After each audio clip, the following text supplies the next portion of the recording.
जय शारदे वागीश्वरी जय शारदे वागीश्वरी विधि कन्यके विद्याधरी वागीश्वरी वागीश्वरी जय शारदे Vagishwari. Good evening friends.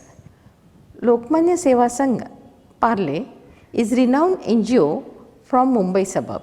It is established in 1923. We all are followers of Lokmanya Bal Gangadhar Tilak. Our institute works for upliftment of masses. We have branches around 20 working from creche to old age homes. Let us move to the subject Neo Education, that is new policy in 2020. Education according to J. Krishnamurthy is defined as to assist people to become human beings. It is not valued by certificates or degrees, but it is honored by development of body, mind and social behavior. So, it is the general training of character, behavior and manners. The concept has changed with times. We are always in the process of learning. So, let us proceed to our today's topic, Neo Education.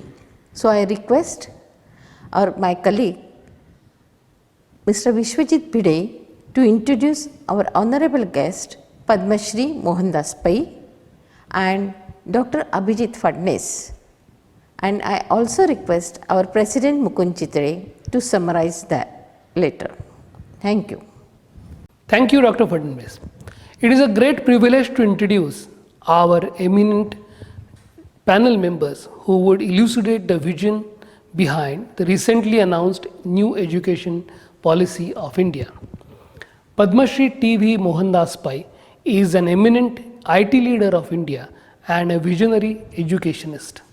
After devoting many illustrious years to IT industry, Mr. Pai has continued to serve the society in the capacity of chairman of Manipal University. He brings a unique combination of business wisdom and academic excellence through his diverse experience and expertise. Manipal University and her students are blessed with his leadership. He is the founder member of Infosys and headed various business functions including human resource development, which led this IT giant to be the flag bearer of Indian IT prowess.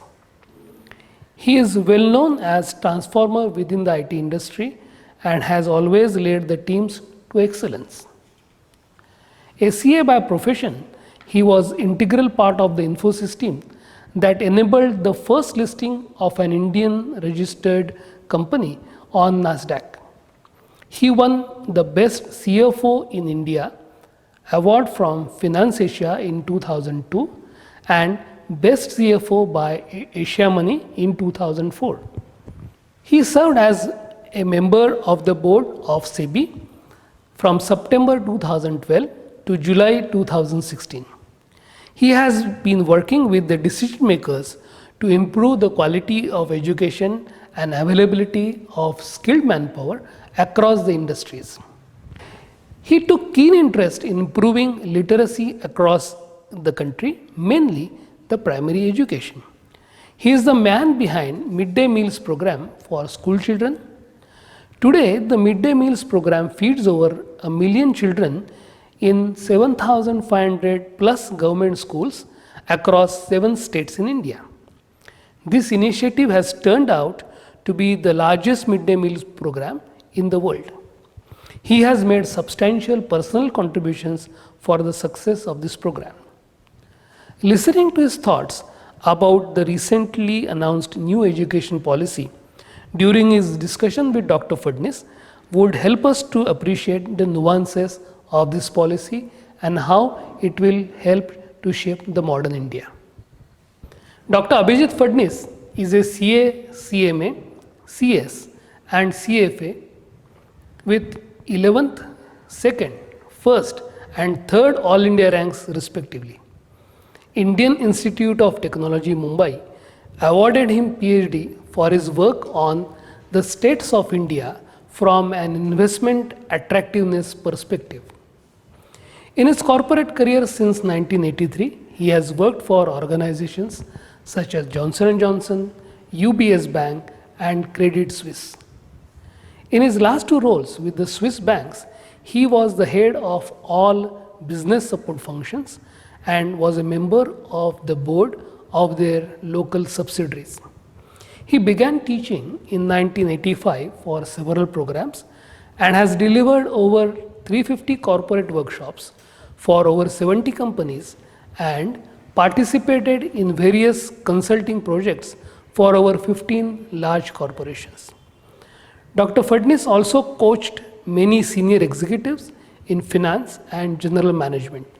He was instrumental in launching two new unique initiatives, including a joint degree executive MBA program in association with a foreign university at IIT Mumbai, and continues to support these initiatives till date. He served on the board of TJSB Bank during 2002 to 2005 and has also helped the bank in launching the foreign exchange business in 2010. He has created both English and Marathi channels and is creating videos on learning finance, investing in a language simple to understand for a common man. He is a poet. He expresses himself both in English and Marathi.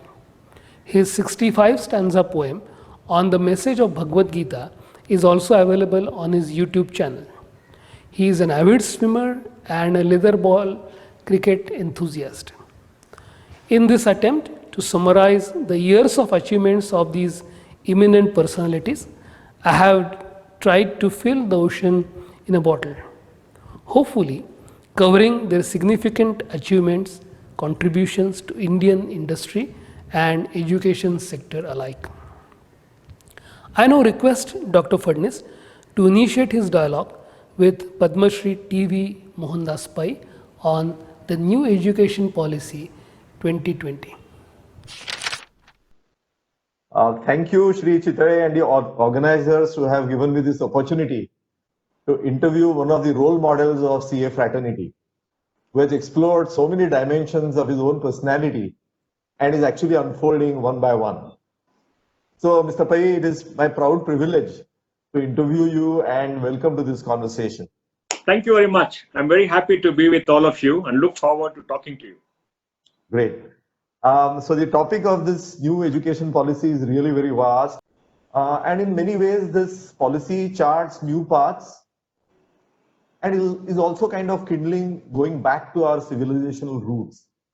So in this context, sir, I would like to go to the first question, which is to know about your first reaction when the education policy was unveiled.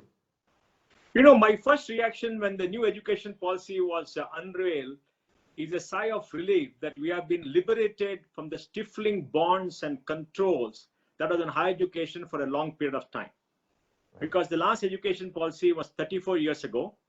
And 34 years ago, India was not an open market society. We did not have economic freedom. The government was extremely dominant and controlled from New Delhi. And we were under a regime which did not allow individuals and institutions to grow because they wanted one single kind of institution to grow. And that was not good for higher education. Because in higher education, there are many, many streams of reason. There are many, many ideas, and all of them should flourish in an environment of openness, transparency, and liberty of thought. Not the kind of liberty of thought in JNU, which is a closed shop, but the liberty of thought that we had possibly in Nalanda and our ancient institutions. So it is a sigh of relief because the burden of controls was lifted, autonomy was promised, and in school education, there was a focus on our own Indic languages because that Indic languages connect us to a culture, and also reduce the curriculum load on young children. Right. Childhood is a process of discovery, of great joy, of questioning, of thinking freely. It is not a period of regimentation. It's not a period of rote learning. It's a period where the mind should wander. Children should ask all kinds of questions. Children should play. Children should do things with their hands. And now we regiment it. We put enormous amount of curriculum load. We keep on repeating. Much of it is useless. And I think we must reduce all the load, and you must connect people with society. So the focus on vocational education, the focus on doing with your hands, the focus on going outside your school, the focus on, play, and to play, learning, all this is very, very welcome. And in higher education, the focus on autonomy for our universities. Even if the top 200 universities get full academic, financial, and administrative autonomy, it will be fantastic. Because without the freedom to innovate, without the constraints that bind you to do one particular way, you'll be free, you'll do many things. And there's no reason why our institutions cannot be very good. Then the idea of a multidisciplinary university, exposing our students to a variety of schools of reason, and also the fact that we're going to have global universities come in, we are going to have new forms of governance, and we are going to have technology as a part of education, giving the flexibility to students to decide when they want to come and study, and a mix of subjects to majors and minors, which allow them to study whatever they want without being constrained, and the banking on credits so that you can have a credit-based system.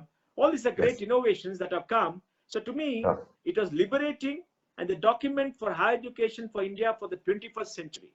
What we need in the 21st century, at a time when technology has given you content, technology has exposed you to free flow of information. It is not more information, but the ability to use information and data to solve problems. Have the learning ability to think, to do things better, to innovate, right? Everybody cannot innovate possibly, but at least people should be able to explore and be free with their thoughts. And that kind of freedom will only come when students are liberated from the straitjacket of a bound curriculum, old information, and universities are not allowed to innovate, and all those things have gone away. It's going to take a lot of time for all that to see, but I'm sure the top 100, 200 institutions will start doing it in an immediate way, and our top schools will start doing it in an immediate way. But for the whole of India to do it, it's going to take a lot of time, because it's a very large country. I mean, you must know that we have the largest number of children in school. We're the largest number overtaking China of young people in college, and it's only going to get larger. And no country in human civilization, in human history, has ever tackled the size that India is tackling today. So there are no pathways for us. There are no role models for us. We have to evolve, and we have to evolve in our own genius. And we are a very diverse society. Maharashtra is very different from Karnataka and from Kerala or West Bengal. So Maharashtra has to develop in its own genius. And the culture of Maharashtra is very different from the culture of a Tamil Nadu. The only thing that binds all of us is the common civilizational heritage that binds us. But at the same time, we are very diverse. And this diversity is the ability to create innovation. So in a society where knowledge is respected, in a society of innovation technology, if you are liberated by all these bindings, I think, we will be able to do much better in future. That's great, sir. I think you have really summed up the ethos of this policy so well. And actually, I would like to build on, where you left in terms of, the cultural bonds that we have across such a diverse society. And that's why I think the Prime Minister also made a very categorical reference in his speech, particularly on this education policy, where he used these words, "Jad se jat tak." So we remain rooted in our culture, but at the same time, we have the whole world where we need to, make ourselves available to serve the world. And it also, interestingly made a very important reference to education in mother tongue. So many top leaders in our country who, who have been examples and role models. What has been your observation in the context of this medium of instruction? I don't know whether I'm a role model for that, because I'm a Konkani. Right. We have only 20 lakh people in the country. Okay. We are a minority of a minority. We are a linguistic minority under Article 2930 of the Constitution too, though we don't get any benefits. Okay. And being a Konkani, I didn't get education in Konkani. There were no Konkani speaking schools for education. Okay. So I had to choose some other language. Right. I learned Kannada, Hindi, and English. Okay. And my mother and my parents put me in the English medium school. Okay. I learned Kannada, I learned Hindi. So today I can talk and give a speech in Hindi and English and Kannada and Konkani. Right. But I'm not very connected with my roots, which I regret very much. Right. Because, being a Konkani in a predominantly diverse society where there were many Kannadigas, many people from other languages, and being a very small community, we were sort of isolated. Okay. So I grew up in very peculiar circumstances. Right. But, we easily spoke 4 languages. We shifted from Right. one language to another. Yes.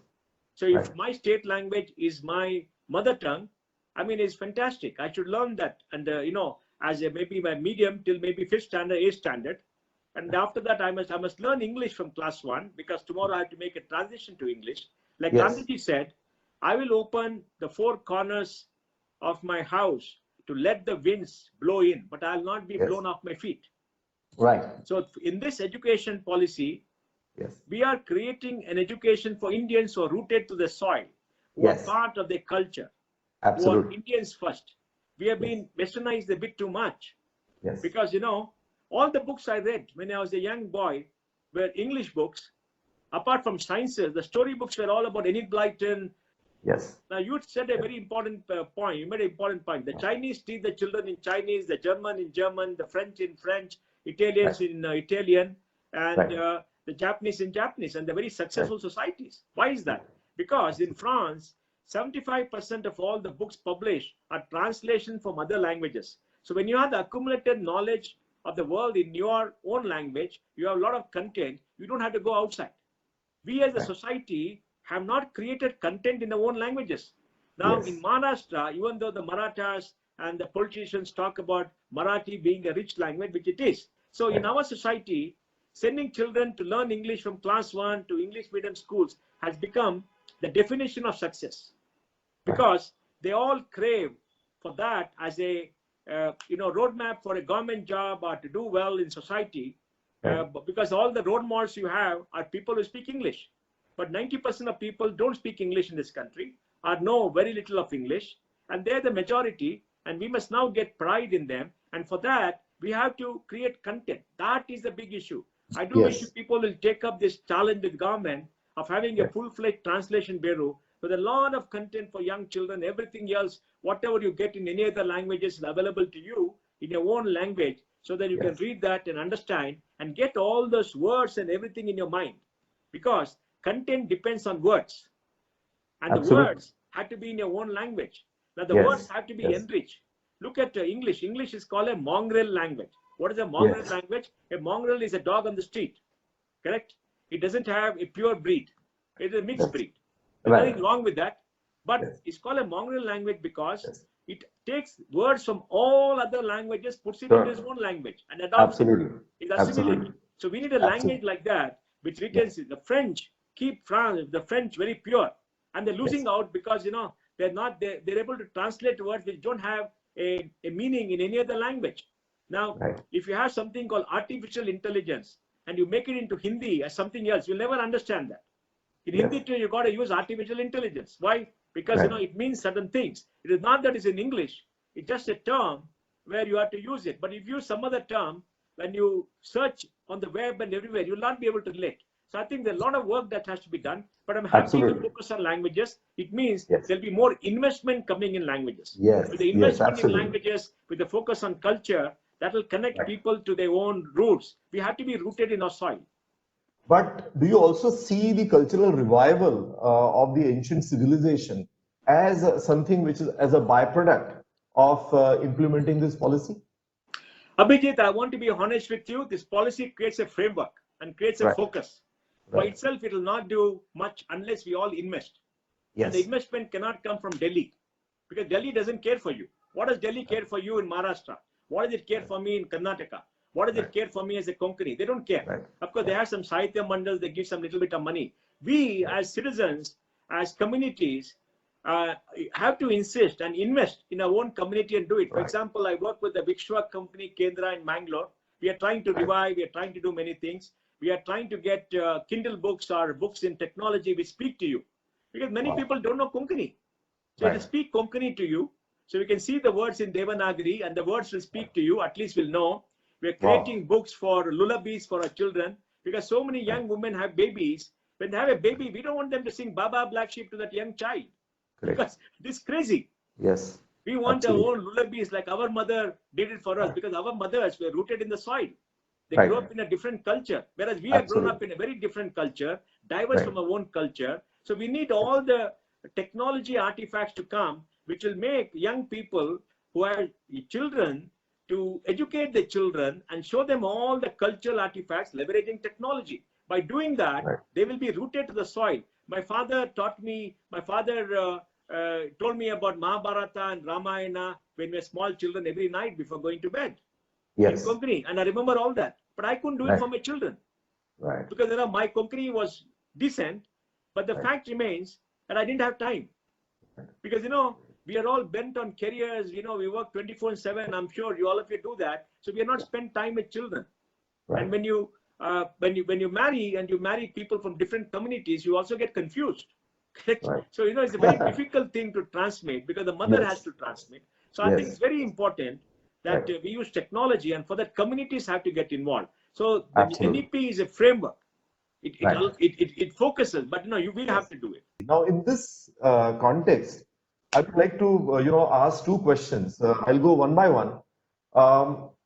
There are while the policy itself is talking about certain innovations, in terms of that we should all become innovative, etc. But are there any specific innovations in the policy itself which have appealed to you, which you felt where something like it was a wow moment reading the policy document from innovation perspective? Were there any such moments when you read the policy, sir?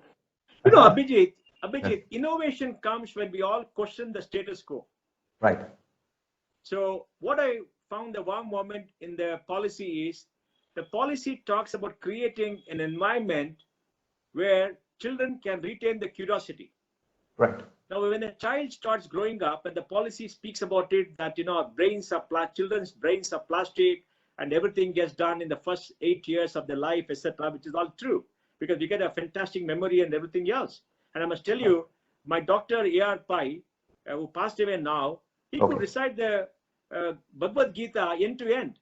And when he did his medicine, he went to England to do his FRCS, and he said he read Gray's Anatomy once, and all the things was in his mind. Wow. All the pictures, everything else, he could visualize, he could see that, he could remember everything, just one reading. Why was that? Because he was sent to a Pathashala to chant in Sanskrit. And because he was chanting in Sanskrit and putting the slokas, his mental capacity and brain capacity and memory capacity increased. Right. Now, when we are children, our mothers taught us Ganita. 1 into 1 is 2, right? And I'm told the Mavari community teaches the children in fractions too. So they're very good in maths and calculation. So our mothers taught us, we remember that very well. Addition, subtraction, because our mothers taught us in songs. Now, what does it mean? What this policy does is, it recognizes the innate curiosity of a child. Right. Now, the existing way we educate children is the industrial era education. In the industrial era, because you needed to have more young people come out, what did you do? In the classical era, you had the Gurukula. In the Gurukula, there was a structure, there was curiosity. It was between the teacher and the taught, and you were taught to question, you were taught to analyze, you were taught to have debate. Nachiketa, a 14-year-old, has a debate with Yamaraja, and he asked such profound questions. Why is that? Absolutely. He went to Gurukula, he understood all that, right? He was taught about that, right? That's the tradition system, but it could not expand because, it was, we had our village schools and all that, but, we could not expand beyond the time because population exploded. Now we came the industrial era. The Greeks had their academy, industrial era, where you had a teacher who read all the books. You had students, they came, he lectured, they wrote down everything, they passed the exam, they got a piece of paper, they went and got a job. So you stifle the curiosity of the child. So in this policy, you go to a preschool for 3 years before 6 years. And in that you play, you do some small things and you understand. That's very important because the rich and the middle class send their children to preschool. Now it becomes a part of the policy. So every poor family, every child can go to preschool. And Anganwadis can become preschool. When you go to a preschool, and the first 2 years is all about play and not about too much of content. So you are taught. That means your curiosity is sought to be retained. To me, that was a big one. Right. Because you must not suppress your curiosity. Every child is curious. Every child questions. Every child wonders. Every child observes. Every child learns every single moment, right? And that should not be done. So there's a way of educating children. And in our hurry-burry with the industrial kind of education, we have removed that. But luckily for so many of us, our mothers did it for us. So we Right. needed our curiosity. It's our Yes. mothers, right? Yes. Our mothers took Absolutely. time. My mother was a school teacher. She spent so much time with us. So we all came up because of that. And Right. so my mothers did that. And many poor families, mothers are not educated. They try to do their attempt, but but in the formal education system. So here, when you reduce the load, when you give them more freedom, when you say from class 6 onwards, you must have some handworks, you must do maybe some carpentry, something like that. You must go touch the soil, dig something, plant a tree. You get connected to nature. You get connected to everything. We don't want children who don't know that milk comes from a cow. Like somebody said, one end is a moo, another end is something else, right? They should know that milk comes from a cow and not from a factory, right? So they should know how we grow food and everything else. So I think that so reducing the content, because today all the content is available. If you're taught how to look, you'll know about that. You don't have to remember so much. So you'll have more time for yourself. And education for school should be an enjoyable experience, not the great degree of homework and all the tests, tutorials and all that, right? That's not necessary. Absolutely. So I think the load has to come down. Even in college, the load will come down, and that's very good. Yes. Sure, sir. Sir, I'm now taking you back to a bit of higher education, just drawing on your, expertise and now, the leadership that you are providing to Manipal Global Education, particularly when you have campuses in many parts of the world, and you have exposure to different education policies, different environments of multiple countries. The policy makes reference to our ancient universities, whether it was Nalanda, Takshashila, Vallabhi, etc.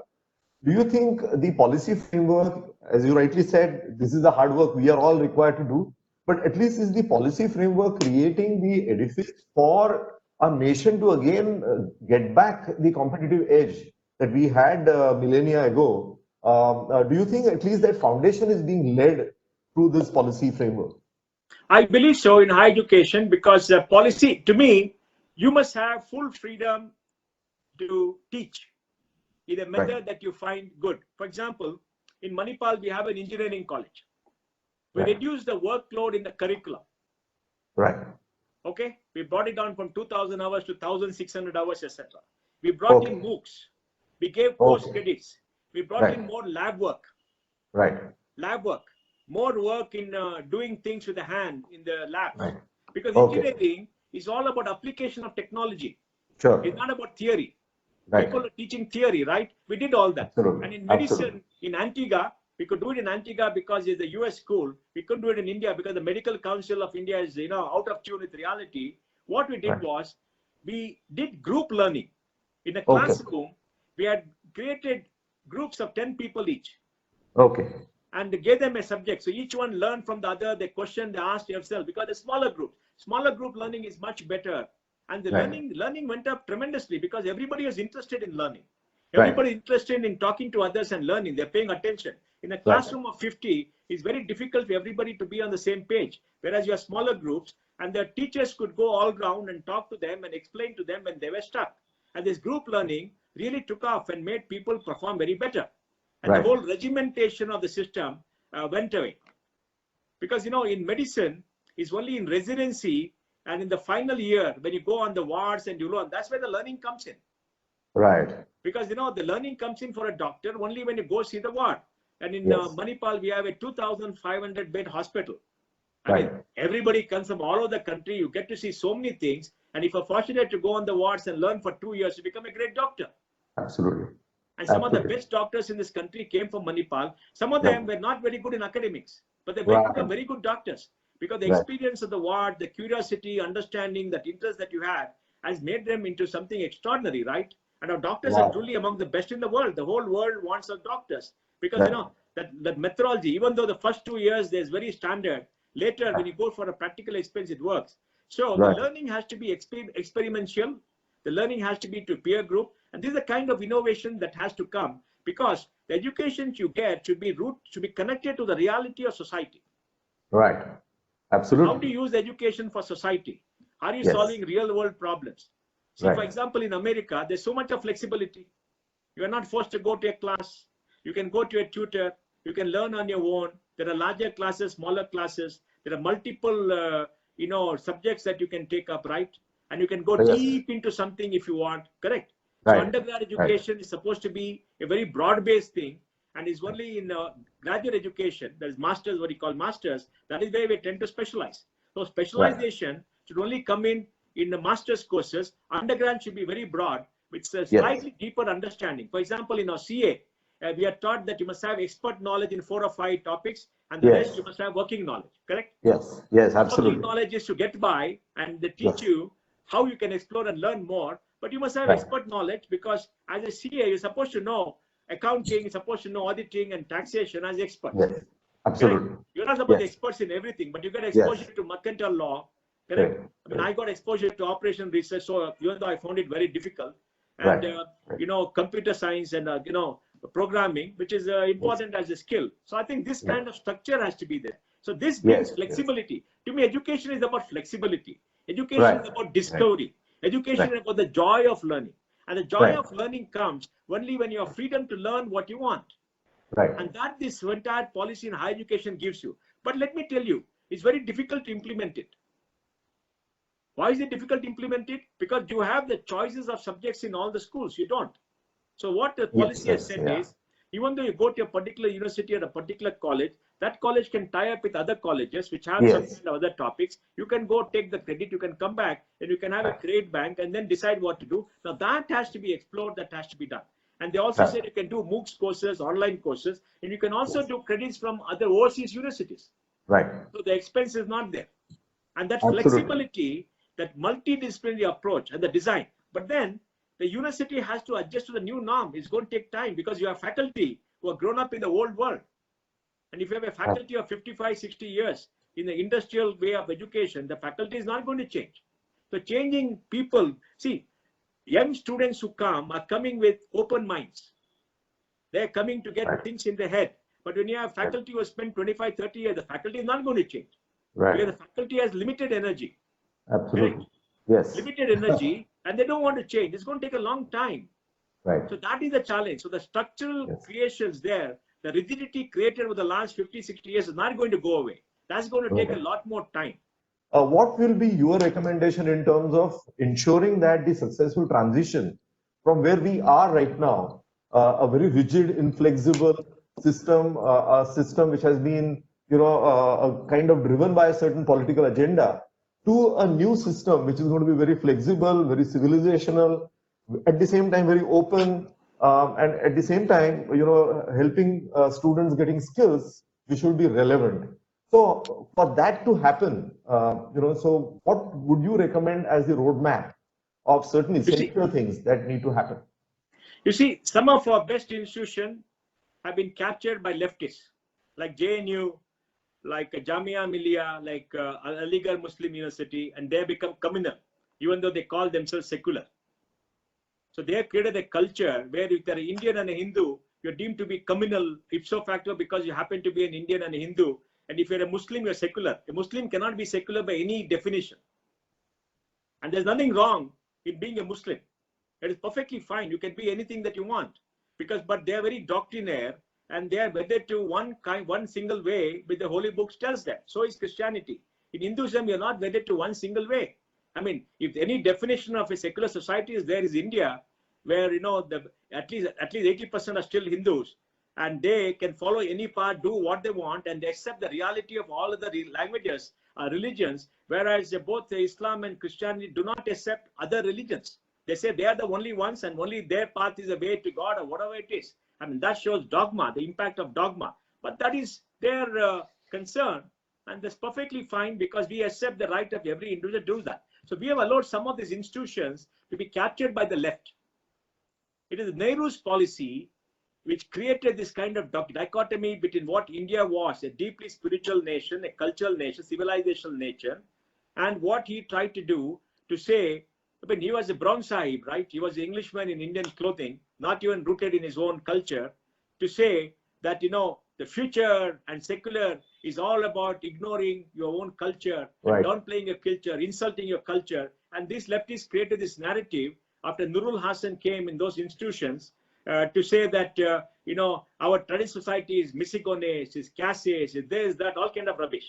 And that continues. And the extreme views of that led to a group of people who captured those institutions and shut out everybody else.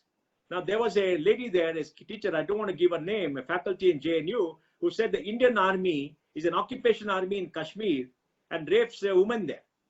Now, if she says that as a matter of freedom of speech, that's fine. But she never allowed others to come in and give a contrary view. Right. That is the problem. The problem is not what views you hold, but the problem is you shut it out and don't allow others to come. For example, if you read the founding principles of JNU, what does it say?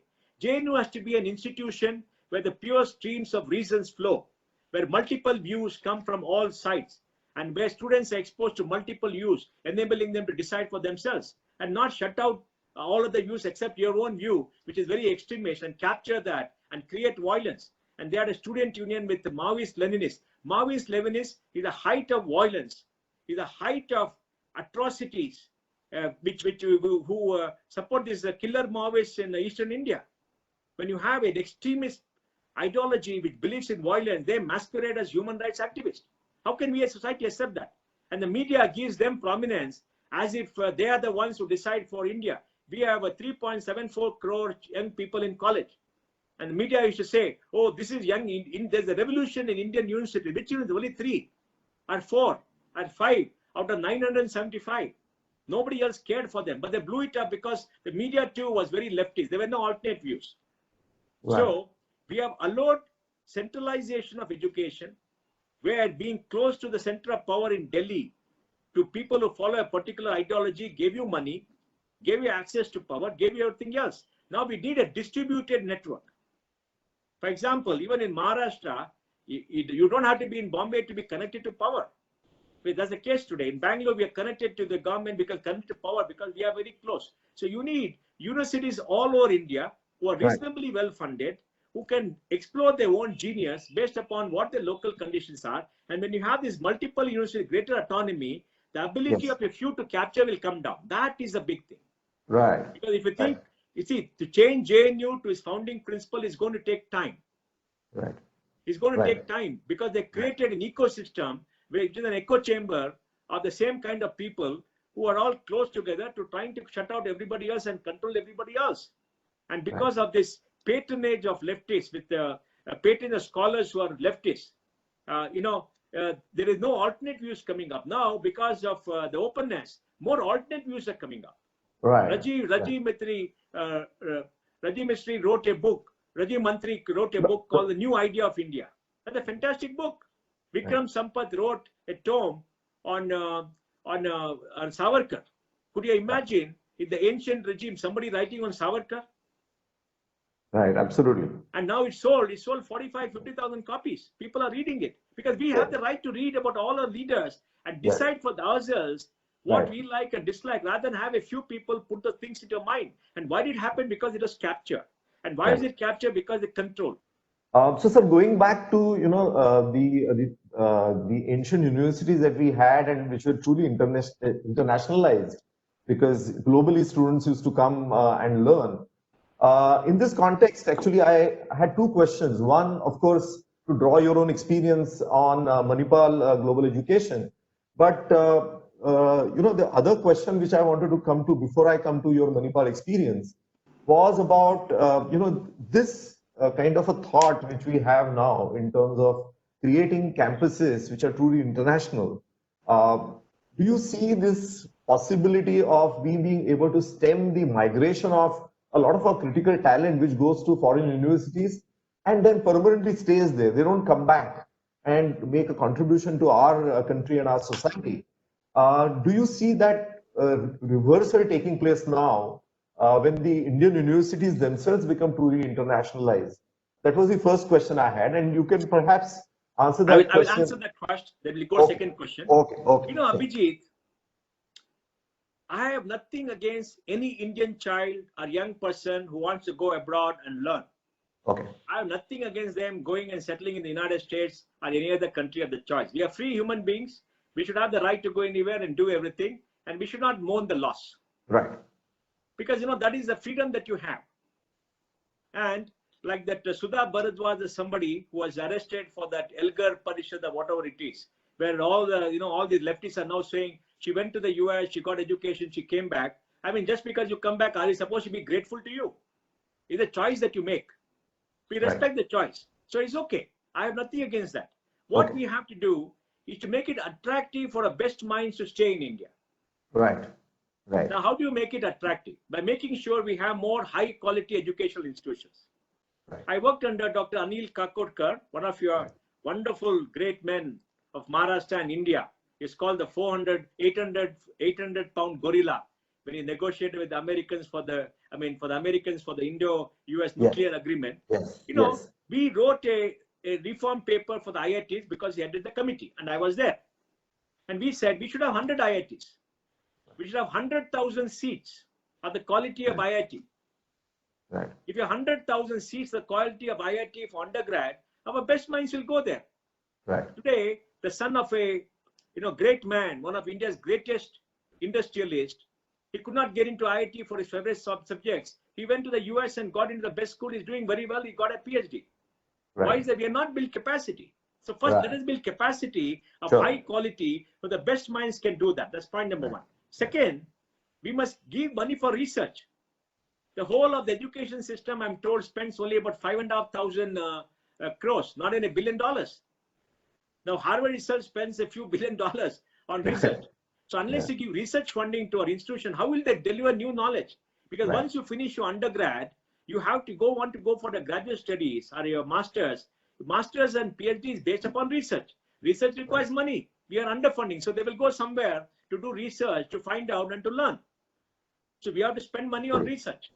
Yes. Right? And then after they finish everything, we have to have places for them to work. That means our economy has to be bigger. Some of them want to go into university system. Do we have roles for them? And we should pay them well. And when they want to continue, they want money for research. We must give them research grants. Today, many of the institutions are attracting people who have done postdoctoral studies in the US and all, because there are no positions with research grant. They're coming back. They're coming back.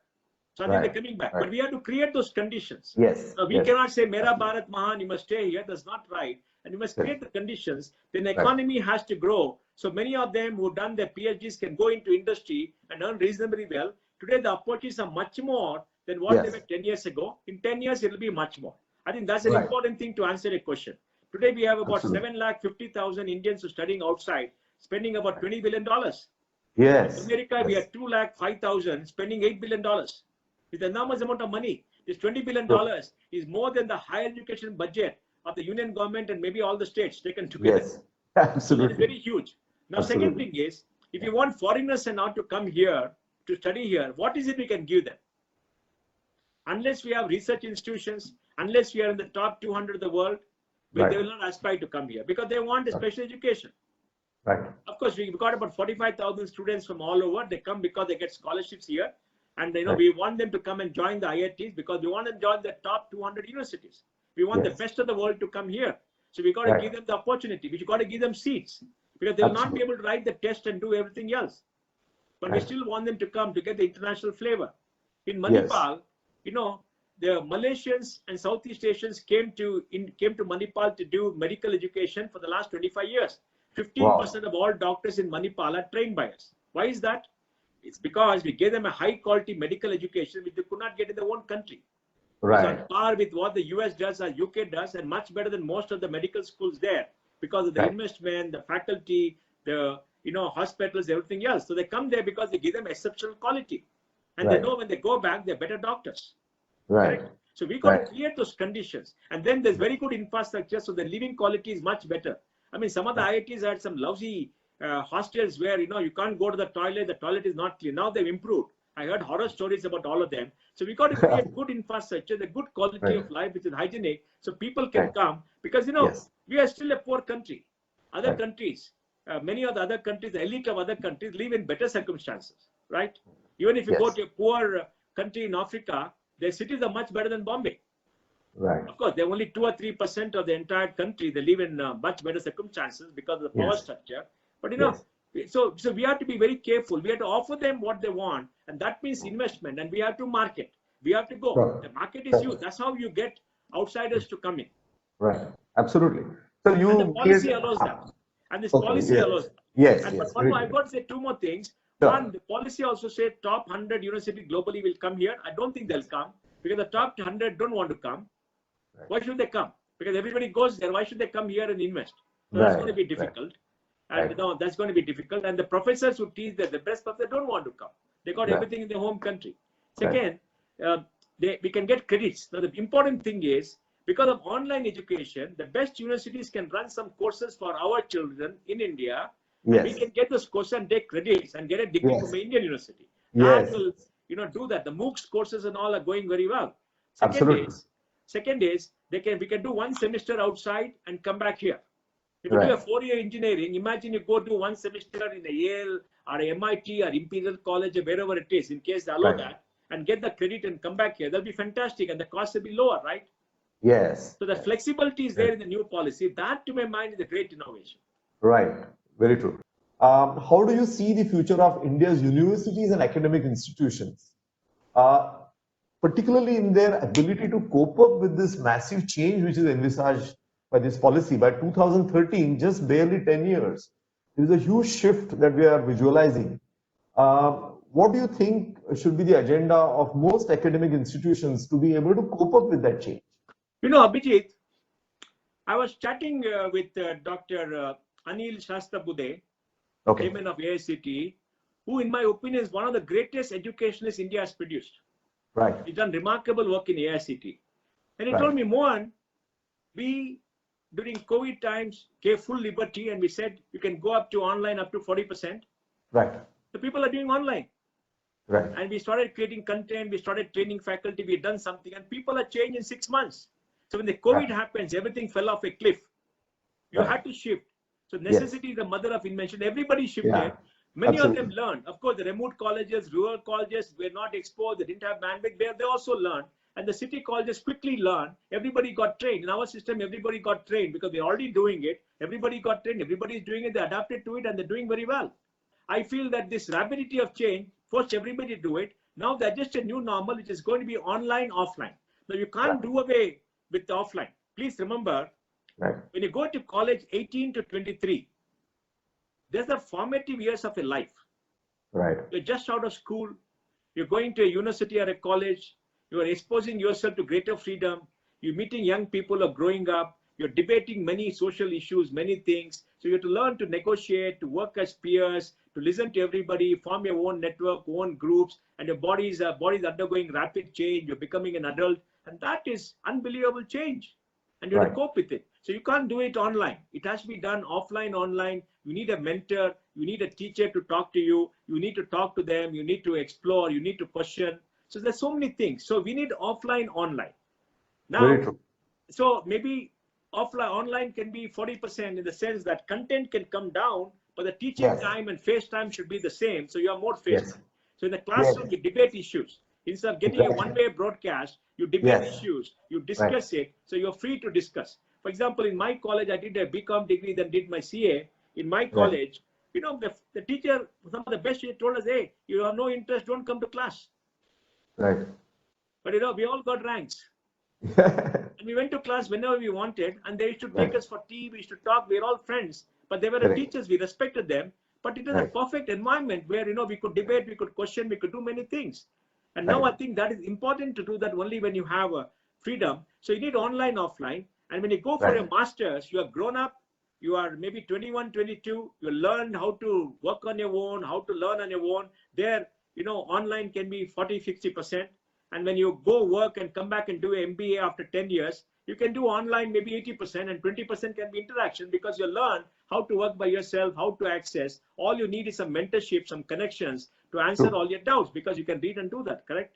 So that's going to be Absolutely. the new way of education. Yes. So today, online will come 20, 40%, and I think more of class interaction. FaceTime is there. So we should have Yes. evolved as a society. And we are seeing during this time that this is happening, even though there's no FaceTime, people are still discussing with using technology. and that is helping them out. Sure. So I think in a way you have already answered my second question, so I'll not kind of repeat that. But I think you made this very important point that which you made earlier also, which is I think we should shift away from monologues by the faculty to more discussions, more That's our culture. conversations. That is how a Gurukula was. There were dialogues. Exactly. India is a country of the dialogue. India is the country of the debate. India Yes. is a country of great intellectuals who debated, who discussed. And Yes. learning was Yes. to debate and discussion. Absolutely. Absolutely. So in a true sense, we can bring back the Upanishadic environment, which is because the Upanishad by definition itself is a conversation. Yeah. Sitting next to the Guru and asking him or her questions. So I think in some way we can bring that back, which will be great actually. And for the Yes. Guru, Yes. actually the Guru learned a lot from his Shishyas. Yes. Yes. Because the Shishyas came with fresh minds, Yes. with fresh eyes. They could Yes. see things that the Guru may not be able to see. Right.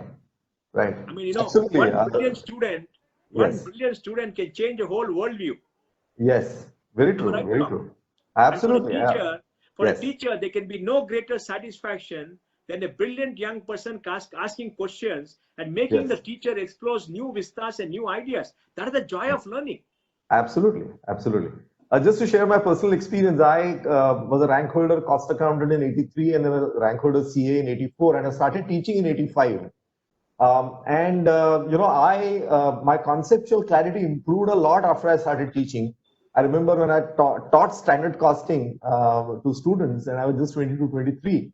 I realized that there are much easier ways of solving those problems rather than what I had learned when I cleared those exams. So in this context, again, I would like to request you. You have already mentioned some of the experiments that you've already done in Manipal system. Would you like to also share some more insights in terms of how innovation you have been able to bring into the curriculum apart from what you already shared? Are there any things that you feel that there are takeaways for other universities, institutions?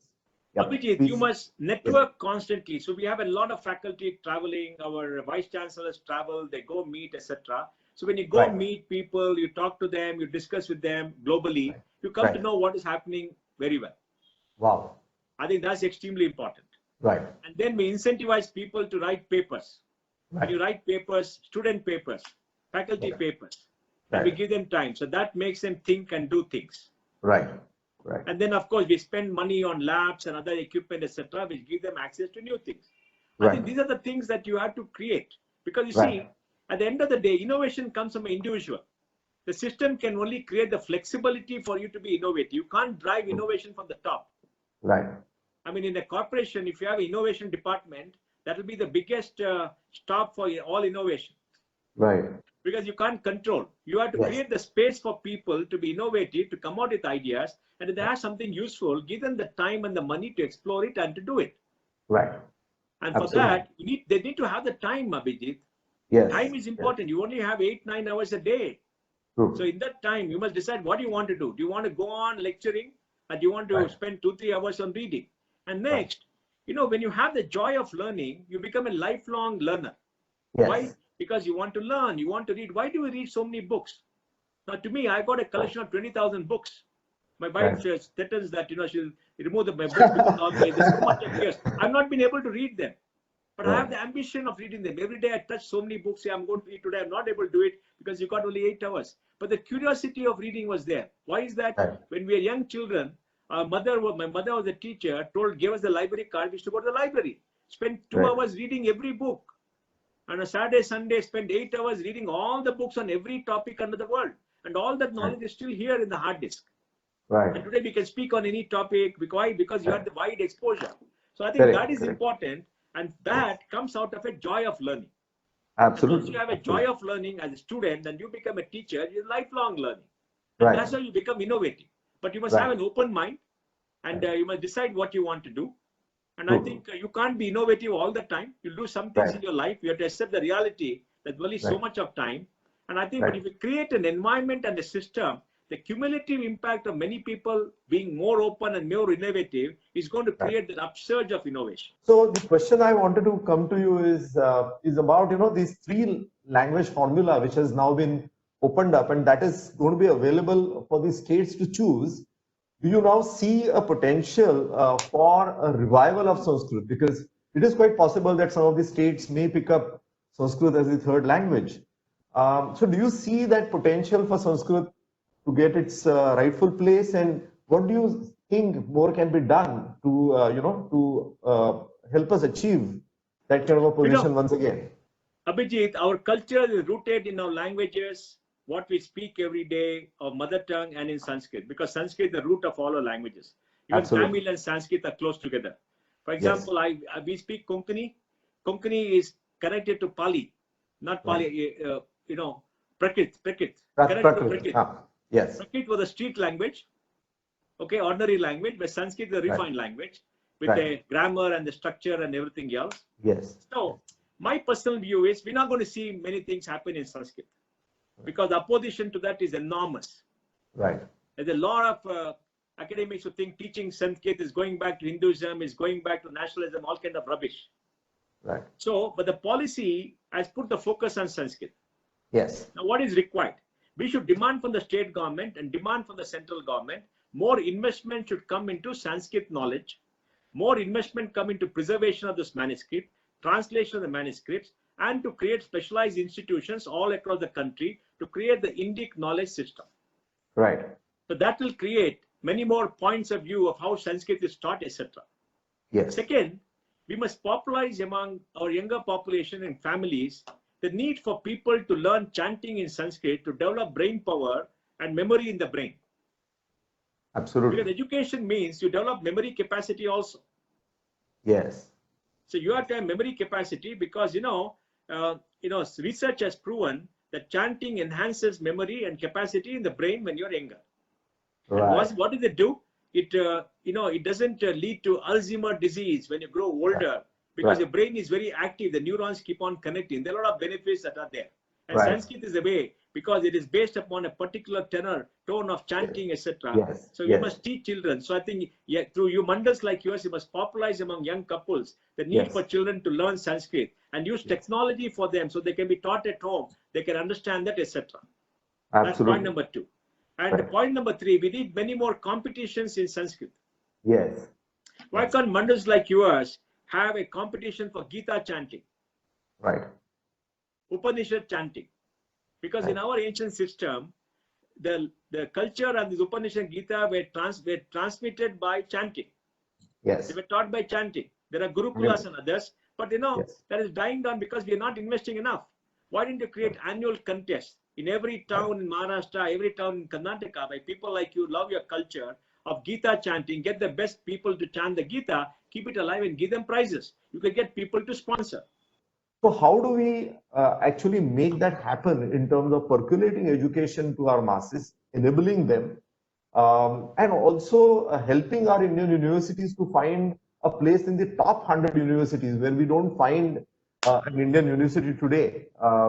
So what do you think should be the roadmap for that? Let me start with schools. Right. Now, obviously, for the school, the entire curriculum should change. So I would like NCERT to start working on that and created a framework and a curriculum so others can take it up and topicalize it or amend it to suit their own requirements in every state. Because it can't be one central curriculum driven, but we need the framework. Because it talks about lowering the load, content, etc., etc., etc. For that, we need a framework so we know exactly what to do. So we don't go on overloading it and we actually do it. And the pedagogy of, making sure that children work with their hands, etc., in class 1 and class 2, they think and all that thing, we require frameworks. And that's a big work that has to be done by a specialized body. Second, each state should set up its own group to create that framework. Yes. So there'll be many frameworks and the frameworks can be compared to choose what is good and start implementing it maybe in 1 or 2 years time. It can't be done next year, maybe the year after that. Sure. All right. And that will open up. And then the use of technology all over the place. Now for higher education, there are some things immediately you must do. For the top 200 universities in the national ranking framework, if the government passes an order today, I hope Modi, our Prime Minister Narendra Modi will look at this seriously and our education minister will look at it seriously to say for the top 200 universities, all the regulations and of UGC will be recommendatory, not mandatory. That is freedom. Right. That can be easily done. Just say it's recommendatory, not mandatory. Right. So they got immediate freedom. It will take them 2 or 3 years to bring about changes. It's not easy. Right. Because they have to have academic council, they have to get the content, they have to change, they have to train the teachers. A lot of things have to be done. So that will take step. But this is the first step, because today you can't have degrees without a particular nomenclature in the UGC Act. Did you know that? Universities cannot have degrees of their own. They got to follow a nomenclature given in the UGC Act. Right. I mean, that is silly. Why can't they give degrees differently? They can do what they want. Give them the full freedom. Top 200 universities. Because we have a national ranking framework. And if you don't trust your top 200 universities, what kind of a country are you? What kind of a education department are you that you don't trust your own top 200 universities? You trusted them with educating your children, but they don't trust them to run themselves. That is being silly. Correct. I think it's a very profound point. Relief. Very, very profound point. Second, they must create a 5,000 crore non-lapsable fund every year to fund research. Unless you fund research, our institution cannot be in the top 200, top 100. Because the rankings are based upon research output, upon PhDs. And the third, create a massive program to create more PhDs in all the STEM courses. We only produce 500 PhDs in computer science. It's ridiculous. So we need more. And we produce 45,000 PhDs, 80% in the arts. Right. We need more scholarships. In the top 200, create more scholarships, so at least 100,000 students can join for PhD every year. Right. That means 5 years from now, 100,000 PhDs will be produced in India. That will be a fantastic output. It doesn't cost too much of money. Right. Doesn't cost too much of money. So I think that's important. That can be done immediately. Correct? Right. Absolutely. And then create a national scholarship program, because all young people should be able to go to a college. Because borrowing money is difficult for poorer people. So you must do that, right? And then fourth, start consolidating colleges at the state level. The state should set up a committee to start consolidating. You can't have a college with 500 students. You got in a college 2,000, 3,000 students. The reason is 500, you can't get all the faculties. You can't be multidisciplinary. You don't have money. Right. Absolutely. So you must have bigger colleges where there'll be more faculty, there'll be more interaction, and that will be useful. So there are a few things, all that can be done, because many other things require a change in the law. You need one regulator. It has to go through parliament. You have to draft the law. That's going to take time. And you need a assessment. You all can do that. You can reform it. For example, in assessment, why can't you make that national National Accreditation Council as a body which gives standards and allow many people like a CRISIL, ICRA, everybody to do the assessment and do that easily. Then you spread it all across, right? Because you need a lot of multiple agents. It can't be done in one single area. I think all these things can be done to have the effect in the next 5 years. Right. Thank you for your insights, really. As we move towards conclusion, I want to now focus on one very important area before I conclude. And that's going to be, the recent announcement of Atmanirbhar Bharat, the announcement a few years ago about Make in India. Now, that would require high quality engineers, very strong engineering talent in our country. And how do we actually, help them see the merit of soiling their hands as required? If everybody starts looking at an office kind of environment and not be willing to, get into hardcore engineering, how will we make our country Atmanirbhar really? How do we make that Make in India possible? 4 things have to be done. Right. First is we need more lab work in universities in engineering so that more and more people will use their hands and they'll be curious and they'll have interest. Right. Okay. And that means a little bit more money going into research in those areas, because labs and all have to be done. Reduce the curriculum load, make them work, and do a lot of projects. Build a race car, build a satellite, do all that, so they'll have a lifelong interest in doing things. We need that all across, and it's happening, but you must accelerate that with money. Right. Next, I had a debate with the A.M. Naik, the chairman of L&T, in the media, where the A.M. Naik complained, all these IT fellows, they're taking away all the best engineers, L&T is not able to hire them, blah, blah, blah, why are they doing blah, blah, blah, and all that. Then I told him, why don't you pay your people better? Arey Baba, you go to the best universities, get the mechanic and then pay them better. Show them a career path where they'll do much better than doing in IT. They will be with you. You pay them poorly. Why? Because you've been used to getting IIT engineers top of the class and paying them peanuts. We paid better. Those days we paid better. Now we don't pay better. because of whatever, there's too much of surplus people coming in. Why don't you pay them better? Show them a path. They'll all come. Right. Because it's great to work in a pure engineering company like L&T. Right. It's great to work in HCC in civil engineering. Right. It's great to work in a Shobha with civil engineering, because you do things. Start paying them better, get the best people, and give them the space to grow, because people require incentives to build careers. So when we came in IT, we created that incentive to build careers. It's not that we only work in offices. It's a very hard work. It's not glamorous. It's very hard work. It's repeat work. You do the same thing again and again and again. The dropout rate is also high. The glamour is there. You may travel overseas, but you must pay them better. If you do pay them better, you'll all work. Because you have to give them incentives. You have to create career paths. And now we have an industry in the $3 trillion to do that. Right. And as far as Atmanirbhar is concerned, for Make in India, etc., why has Make in India, why has Atmanirbhar not taken off in the last 5 years? It's not taken off because of wrong policies. They brought in the policy for that PLI in mobile phones. Of course, they put some duty, which is wrong, but we have to excuse them, and said we'll have a phased manufacturing program whereby you manufacture in India, we'll give you incentives. Immediately, India became a manufacturer 250 million, 25 crore mobile phones, and we are exporting. We become exporters in the last 2 years. Now, why don't you create those kind of programs where you give incentives for people to promote, to do high-tech engineering? For example, we have suggested that the government should give 2,000 crores to BEL to create a chip fabrication in Bangalore or somewhere where there's water. Why can't you do that? So put in money, create an incentive program. Now they're creating incentive to create compressors for AC in India because they import compressors from China. I went to a factory of Havels India in Gilot near Delhi, where they set up a fully robotic, fully automatic plant for AC, and they produce at a cost much better than China with better quality and slightly cheaper. Why is fully robotic? Because manufacturing is all gone into fully robotic, fully automated. Right. So why didn't you do all that? You were able to do all that. Create an incentive plan to do that. And today in the migrant crisis, what did we see? Most of the migrants came from West Bengal, UP, Bihar, Madhya Pradesh, Rajasthan, not from the south. South was less. Correct. So they all went back there. That means they got surplus labor. Why didn't you create labor-intensive industries in the North India where there's surplus labor? Because they have skills, they have limited skills. In South India, labor is much more expensive because you can't live in a Bombay with less than 25,000-30,000 rupees. Otherwise, you have to live in a slum on the streets. It's expensive. Why should there be some manufacturing or low-tech jobs in Bombay? Correct. In Dharavi, they have a lot of this low-tech job because they're exploiting labor. Correct. You can't make it. You live in a place which is not human, not for humans. Correct.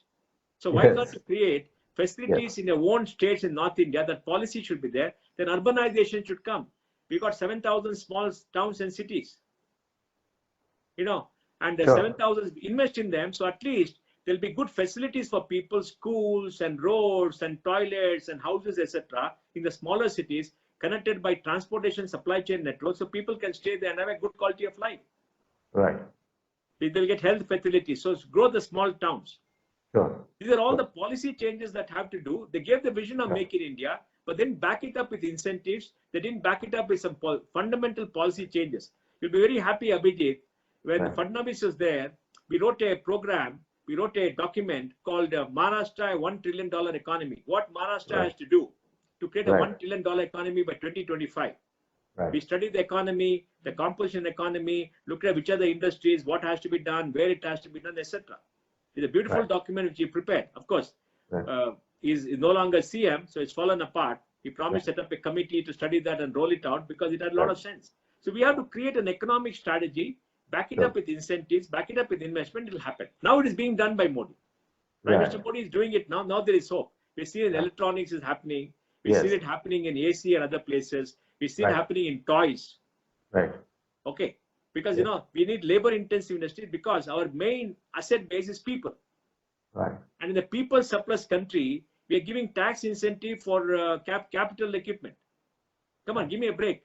You put more money, put a refinery, you get a lot of subsidies, tax breaks, so it becomes almost free in 15 years. But do you give any incentives for people to employ 50,000 people? No, you harass them. In a labor surplus country, you harass people who give jobs. You incentivize people who put up highly capital intensive industries by linking that. Yes, that is also required. but why don't you give incentives equally to labor intensive industries? Sure, sure.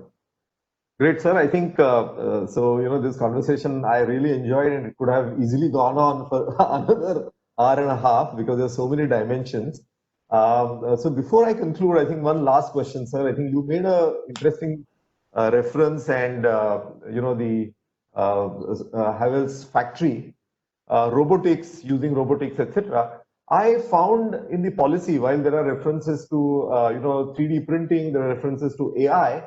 Somehow I did not find sufficient emphasis or mention in detail about robotics. Interestingly, so my question to you, sir, is and that's the last question, having already taken so much of your time, is are there any specific areas that you think which have been left out of this policy, which you think should have been there? Some of those insights will also be really very helpful. Abhijit, no policy can be including everything and everything. Okay, a policy has to be a broad framework, right, which points out the major areas, and we have to explore to create the broad framework. Now, robotics is a fact of life. It is happening. India is producing robots. The world is going robotic. AI is coming up. Everything is coming up. It is fine. I mean, there's no exclusion. It will happen by itself. But this create a framework where there'll be scope for innovation, the scope for all the, for example, teaching coding to young children from age 6. Coding is like learning English. Right. Let them learn some coding. Right. After all, learning coding is very easy. Children will dabble with it. They will do something, etc., because it's used in all forms, in all facets of life today.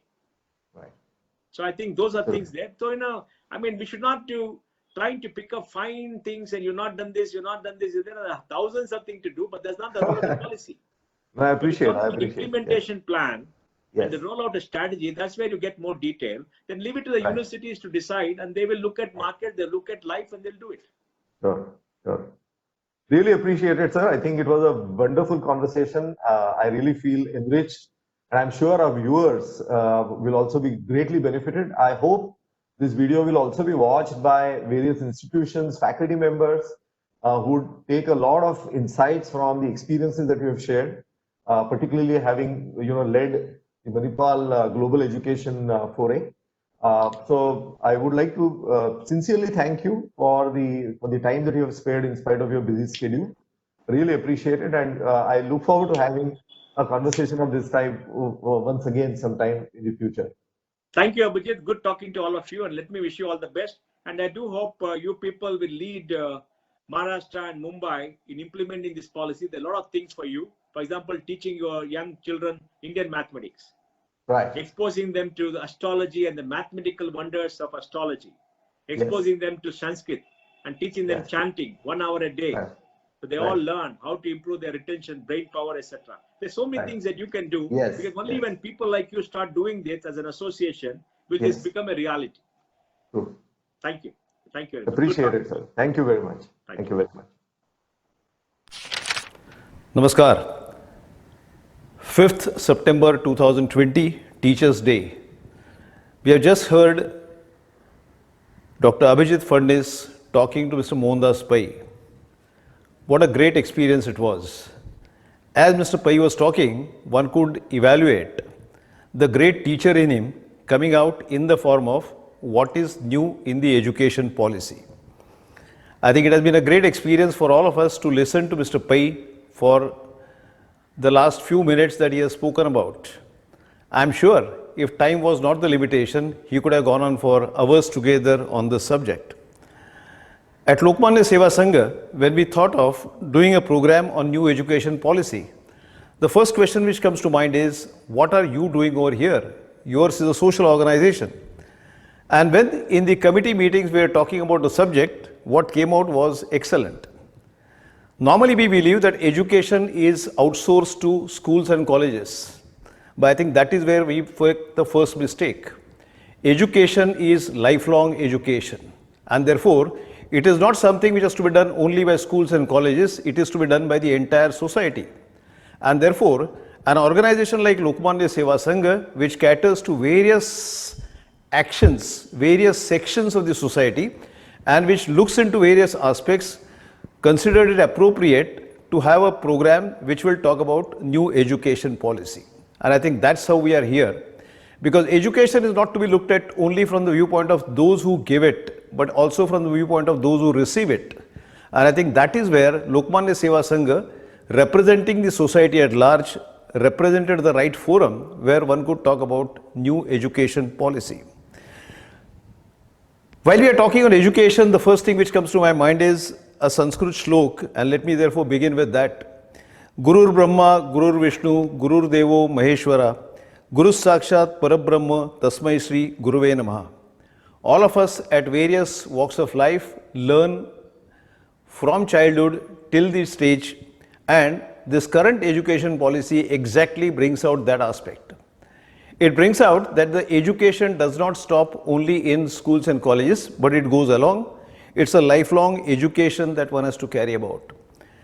Mr. Pai rightly brought out various aspects, and the main features he brought out was that this is one policy which has given liberation of thought to the people at large. You can do various courses at a point of time. You need not be bound by only arts, science and commerce, and there are various combinations which can come up. He also mentioned that there is a freedom to teach also. Normally when you talk of education, it is very easy for somebody to comment upon it because you have to only comment, you don't have to do something. And most of us in different walks of life believe that it is one of the easiest subject to talk about. But let me ask a simple question to all of us. How many of us would believe that you would make a good teacher? I think if you ask that question to yourself, you will start thinking as to what does a teacher do. And I think what the teacher does is, he understands the subjects, he communicates the subject, and he makes the students understand the subject by asking them more questions and by encouraging them to ask more questions. Now, how many of us would encourage this kind of a habit amongst those to whom you are talking about? And I think that's what the education policy is telling. It says encourage students to ask questions, encourage people to debate, and I think that's what the education policy is giving. So in short, the education policy is giving us everything that we consider appropriate. Having listened to Mr. Pai on various aspects of education policy, there are a few thoughts which come to my mind, and I thought let me leave those thoughts with you. All of you have listened to this discussion very carefully. I would request you to ponder over these matters and take them forward in different stratas of society that you belong to. The first and foremost is, do we believe that education is something which is only outsourcing activity to the schools and college? Or do we believe that in our own home front, in our own family, in our own society, we also need to pay attention to this? If you talk to a perfect school teacher in today's world, the teacher normally feels that the number of students in the class are so heavy that he can't take care of the entire education needs of the child, and therefore the teacher feels that the parents must do something. You talk to the parents and you will find that the parents feel, look, we have sent him to a good school and the school should do the needful. And therefore the education falls in between these two stools. As a society, do we owe a responsibility to the future generation that we will pay enough attention to these aspects within our own families, within our own society, and try and give attention to the development of a human mind of a child? I think that's the one thought which I would leave with every one of you.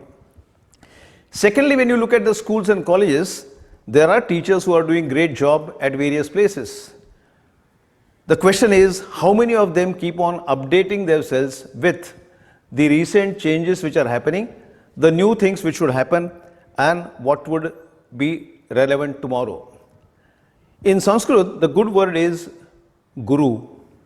Now let me slightly play with the word called Guru.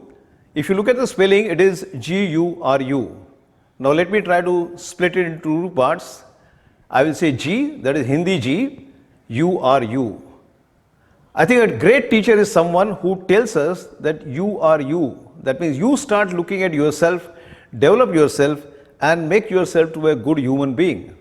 And therefore, I think the job of a teacher is to ensure that the students get into the mold of asking questions, learning subjects, and moving forward.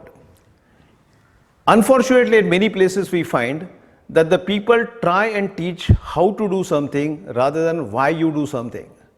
I think the most important thing in the life is to know why I am doing something. The how is a mechanical process, why is a thinking process. And therefore, I think that is something which is very, very important. The next aspect that I would leave with you is, all of us talk good about education. Having talked good about education, when you move around in the society, do you find that a good educated person and somebody who may not be good educated but has wealth of money, how do you measure a person? That means whether the unit of measurement of the success of a person has shifted from education to money, or is it still striking a balance between the two? There are two goddesses, one is Saraswati and one is Lakshmi. I think the age-old teaching to all of us has been that you move from Saraswati to Lakshmi, but of late people seem to be believing that it is better to move from Lakshmi to Saraswati. I think it's the dilemma of a society to know whether we would keep on respecting people who have good education, and education is not only that which is formally given in the schools and colleges, but it is like the distinction between information, knowledge and wisdom. Most of us get carried away by the information. Many times we are getting carried away by the knowledge. But I think what lies beyond that is a wisdom, and I would say wisdom is the education. And therefore it is the responsibility of all of us who are active in the society, or even if you are not active, you are certainly active in your own front, to see that the importance of education in your own family, to your own children, to your own relatives is communicated in such a way that you become a role model for everybody, so that they know the importance of education as such and they start believing in that. The next aspect which comes to mind is, are we moving towards excellence? I think education is something which must enable us to move on towards excellence, or are we just trying to be mediocre people? I think a society needs excellent leaders who excelled in their own areas. If you look around, you find two kinds of people. There are people who mind but do not matter, and there are some people who matter but they do not mind. If you think over this sentence, or if you ponder over this sentence, you will understand what I mean to say. There are lots of us who keep on thinking, but in the ultimate analysis in the society, if you do not matter, I think it doesn't carry a weightage in the society. So if you think, you must start working in such a fashion that your thoughts will matter in the society. And there are unfortunately so many people who matter in the society, but they have no time to think. They are so busy in their own actions that they have no time to think of. I think we need a combination of these two things, people who mind and people who matter. At Lokmanya Seva Sangha, we believe that we are trying to do the best of these two ends. We have a school which is meant for Divyanga children. That's the special need of the society. We have a small children's care center, and we have a place where the age-old people are taken care of. So we are at the two extreme, I would say, ends of the society, where we try and take care of the needs of the society. And therefore, on this day of Teachers' Day, 5th September, we thought it appropriate that let us understand what an expert like Mr. Mohandas Pai feels about new education. All of us need to understand, relate ourselves, rehear what Mr. Pai has said, because he has given lots of ideas to all of us to ponder over. Like one thing which is stated is chanting Sanskrit, chanting mathematics. I think taking a cue from what he mentioned, at Lokmanya Seva Sangha, we are certainly thinking of starting some competitions in Sanskrit, so that the importance of that is recognized by the society at large. And therefore, I must say that today has been a great day for all of us. The new education policy has been announced just very recently, is going to be implemented now. We have tried to bring forward to the society what it unfolds for all of us. And what it unfolds is liberation from the thought process, liberation in the teaching process, and excellent development in the society. I think all of us need that, and the education policy does bring it forward. The only thought which comes to mind is, sometimes there is a tremendous gap between intention and implementation. Let us all hope that our intentions are so good, which are explained by the education policy, let the implementation of it also be so good that we will actually implement it over the period of time which this new education policy tells us to do, and all of us working at different levels, at different forms of society will implement it totally. I think if we leave it only to the schools and colleges, it is not going to happen. Let me put my views very, very clearly. The society at large must believe that this is our education policy. We are going to implement it. We will see that it is implemented and we will make our own contributions in that field. Being a program in Mumbai and that too arranged by Lokmanya Seva Sangha, let me just take the help of Marathi at the end. काव्याच्या प्रकारामध्ये मोरोपंतांच्या आर्या या अतिशय मान्य धरल्या जातात आणि त्यातल्या एकच कडवं मी म्हणू इच्छितो. विद्येनेच मनुष्या आले श्रेष्ठत्व या जगा माझी, न दिसे एकही वस्तू विद्येने असाध्य आहे जी. Very simply it says, Vidya, that is education, is so great that it can achieve everything. I think let us all resolve that with the onset of education policy, we will study it, we will push the government system and the others to implement it, and all of us will take part in implementing it totality. I must say thank you to all of you who have been patiently listening to us. I will fail in my duty if I don't say thanks to Mr. Mohandas Pai, who so lucidly explained to us the various aspects of new education policy. Let me also thank Mr. Dr. Abhijit Phadnis, who so nicely brought out all the aspects of education policy by asking the right questions. Well, all of you have been listening to this program very patiently. I am sure when you close the program, you will have at least 10 items noted in your mental diary, which you will think of for days and months together. I only request you that please ponder over those issues, please implement those issues, and please help every one of us to implement those issues in real life. I think Lokmanya Seva Sangha is obliged to carry on with its social activities to ensure that we as a society collectively develop, all of us, and we expect all of you to help us in that process. Thank you very much for the patient hearing. Thanks a lot.